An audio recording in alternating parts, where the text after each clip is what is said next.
currently operate, by the way, requirements that Mr. Poilievre voted for when he was part of Mr. Harper's government. That's the first thing. The second is that I have divested all my assets, with the exception of cash and personal real estate, house and a cottage, into the blind trust, as is the route. It's a blind trust. I can't, what that means for those who don't follow this, I have no control over it anymore. It's a blind trust. I have no control. I cannot divest anything from it. I can't change that. The trustee manages it accordingly. I have set up screens for Brookfield and a company called Stripe that I used to be on the board of. I've set those screens up already well in advance. They'll be administered by the clerk of the Privy Council and the Chief of Staff. And as well, I have already filed months and months and months and months in advance with the Ethics Commissioner all the detail of when the divestitures happen, all the details of those assets. So again, I've complied with all the aspects. I've over-complied, in fact, well in advance, and this is the system we have, and I'm proud that we have it because it draws a sharp contrast with what other countries have. Sorry, Steve. Back to you. As far as we know, you've not spoken to Donald Trump since you took office. No. What effort precisely have you made to speak with him? And what is your government doing precisely to prepare for the April 2nd tariffs? So with respect to the President is waiting for the outcome of the election and see who has a strong mandate from Canadians, or who has a mandate from Canadians. Is it someone who is, to quote Daniel Smith, who's in sync with him? Or is it someone who's going to stand up for Canadians? I'm going to stand up for Canadians. I hope Canadians will back me, and then we'll have a discussion on the basis of as follows, and I'll come to your second part of your question in a moment. On the basis of the following. First, respect for our country as a sovereign nation. You would think, you would expect, given what these people have done and the long history, you would think respect and friendship for Canada. I'm just looking for respect at this point, acknowledgement of our sovereign nation. Secondly, given the scale of the U.S. trade actions against steel and aluminum, which is absolutely against the terms of CUSMA, given the series of other actions and the prospective actions on the 2nd of April,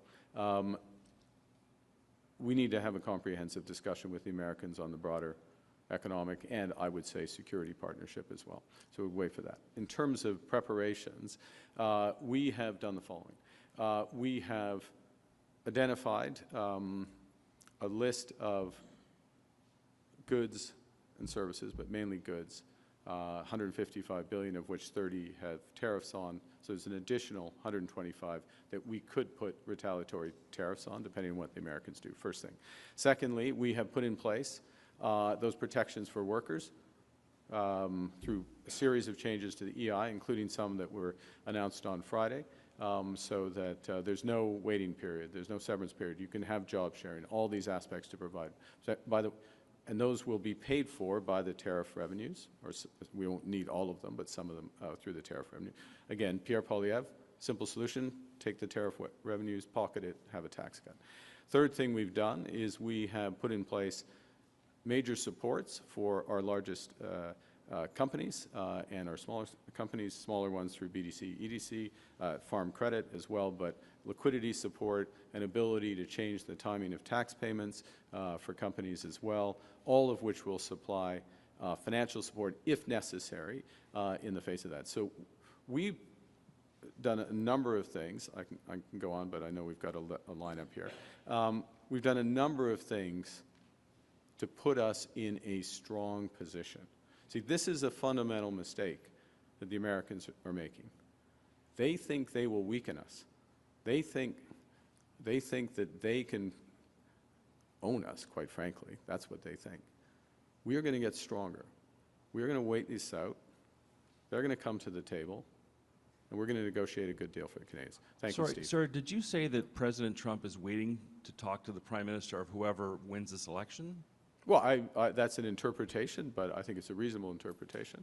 I'm available for a call, but you know, we're going to talk on our terms as a sovereign country, not as what he pretends we are, and on a comprehensive deal.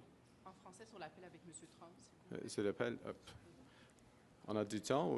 OK.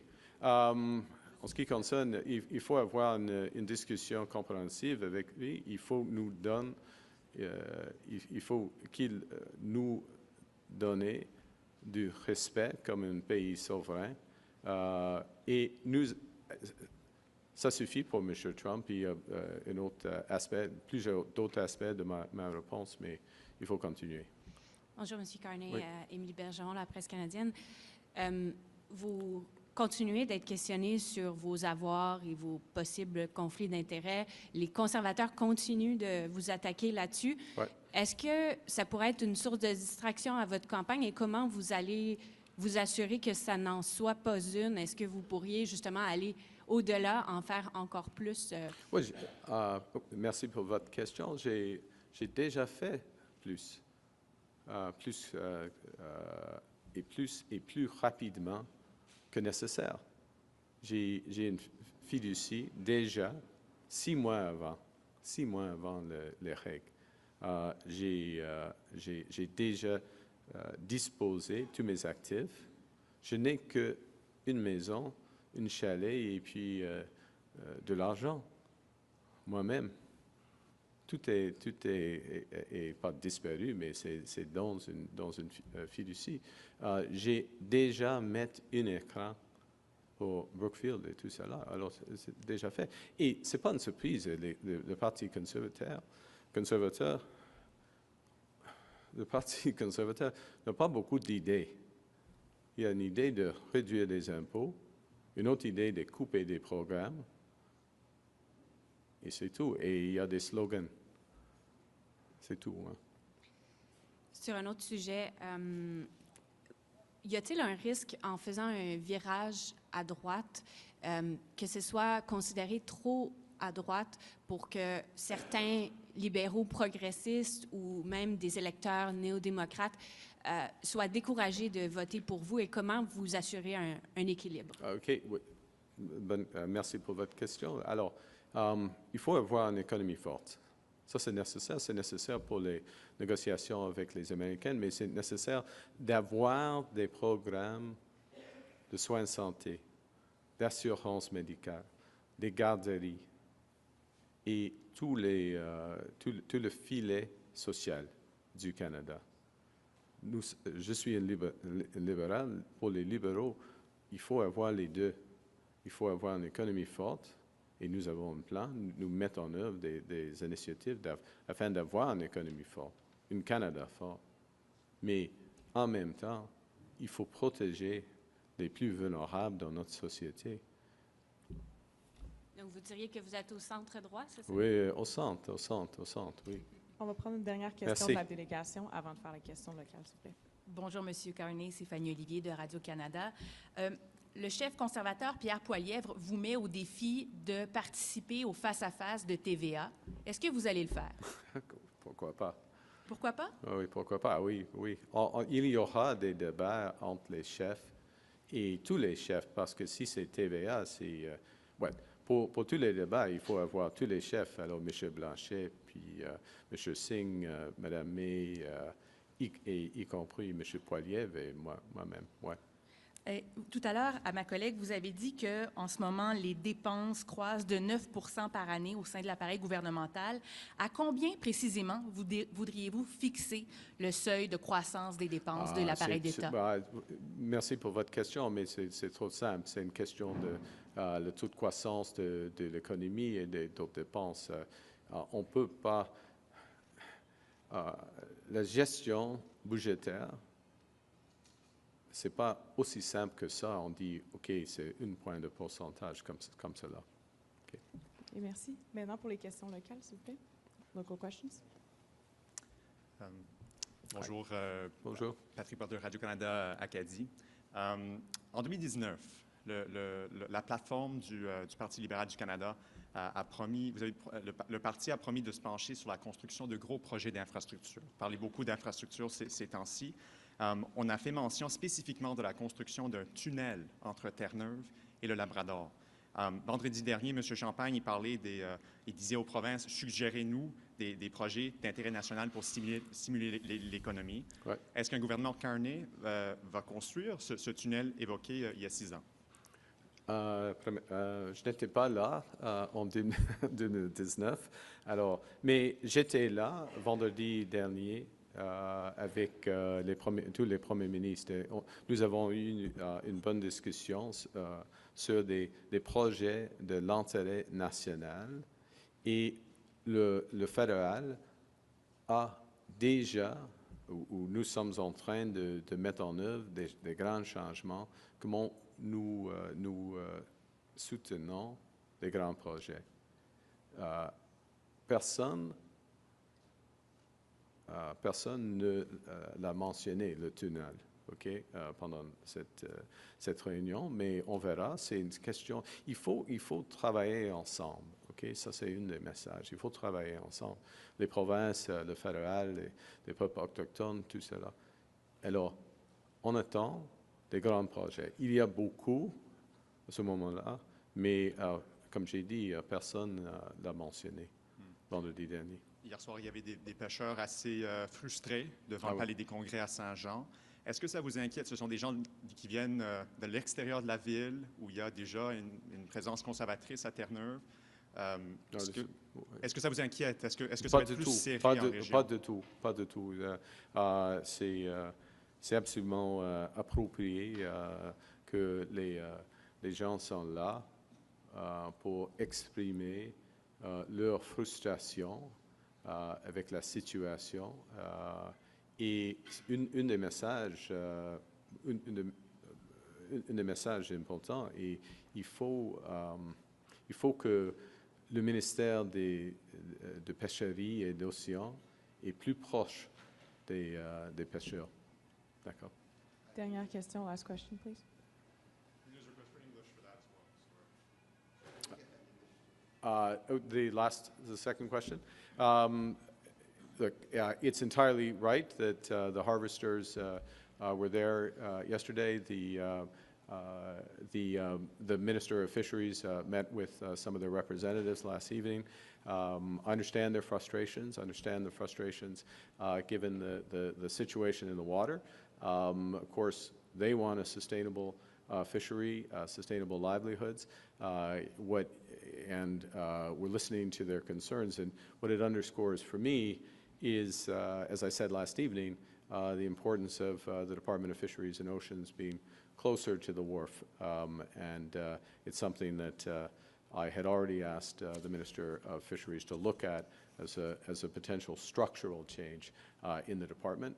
We did a lot in 9 days since I was sworn in, but those structural changes take longer, and if we're re-elected, we will be looking at that very closely. Thank you. Hi, Troy Turner, local CBC. Of course, fishery is the lifeblood of rural Newfoundland, Yep. and the population of rural parts of this province, as I'm sure the rest of the country, are decreasing dramatically. What can be done, I guess, in terms of policy to give these people, I guess, a viability into the future and hope that their communities won't die? Well, I think there's a lot that needs to be done, that's the first thing. So there's no one silver bullet. Part of the minimum is ensuring that the social services, the supports are there for these communities as well as they are developed in our cities, so that, for example, both parents can go to work, so there's access to childcare, so there's access to the health care that people deserve, all aspects of that health care. And then there's a fundamental issue, there's two sets of issues. There's issues around the lifeblood of these communities, as you just said, so a sustainable fishery. There are rural communities, your question referenced across the country, so sustainable farming and agricultural policies, including for supply management. And then as well, what are we doing? That's the question for us, and we'll be clear on this. What are we doing as our economy is changing to ensure that those changes benefit the rural economy? So one of the basic one of the biggest changes over the next 10 years. It's not clear to me how much in a debate, TVA or wherever, this is going to come up. But how are we harnessing as a country, all parts of this country, and very much including the outports and rural Canada, harnessing artificial intelligence and what that brings to the benefit of people. And in order to do that, you can't just cut taxes and expect everything to happen. You have to work with the provinces and others to train people, bring them up, and move forward. Thank you. This puts an end to our press conference. C'est ce qui m'a fait notre conférence de presse. Thank you. Can I take the one last question Sure. there? If I take the one last, just the look on your face made me, it was like, okay, sorry. Just how I drew it up. Nick Mercer with the Telegram of St. John's. The only question I really had was why was it important for you to sort of start things off in Newfoundland and Labrador? Thank you. Thanks for the question. Multiple reasons. One, the spirit, I'm going to start with today, the spirit of Gander and the spirit of this province and the people of the province is a model for our country. And I do believe that part of what this election is about is what kind of Canada are we building? Not just physically are we building, but as Canadians. And the best behaviors, modeling the best behaviors that we're there for each other during this time is important. And then, of course, at the same time, Newfoundland and Labrador, as elsewhere in the country, facing short-term challenges on affordability. What are we doing to address those head-on? And laid that out last night. But where are we going? Where are we going as a country? How do we take control of our destiny so we don't wake up and have to listen to the latest thing coming out of the White House? And we have a very clear plan to do that. I want to bring that to the people here and combine the two. A serious economic plan that's going to grow this economy, that's going to make us stronger as the Americans get weaker, that's going to put us in a better position, but it's going to grow jobs for everyone, with the spirit of Gander, since I'm here in Gander, with the spirit of Gander, the spirit of Canada. And that combination is incredibly powerful. So there was no better place to start this campaign, and I'm blessed, and my only regret is that the nature of these campaigns is that shortly I think I'm allowed to have lunch, which I'm looking forward to, and then shortly I'll be moving on from here. Thanks for your question. Thanks for coming. Thank you, everybody. Thank you. Thank you.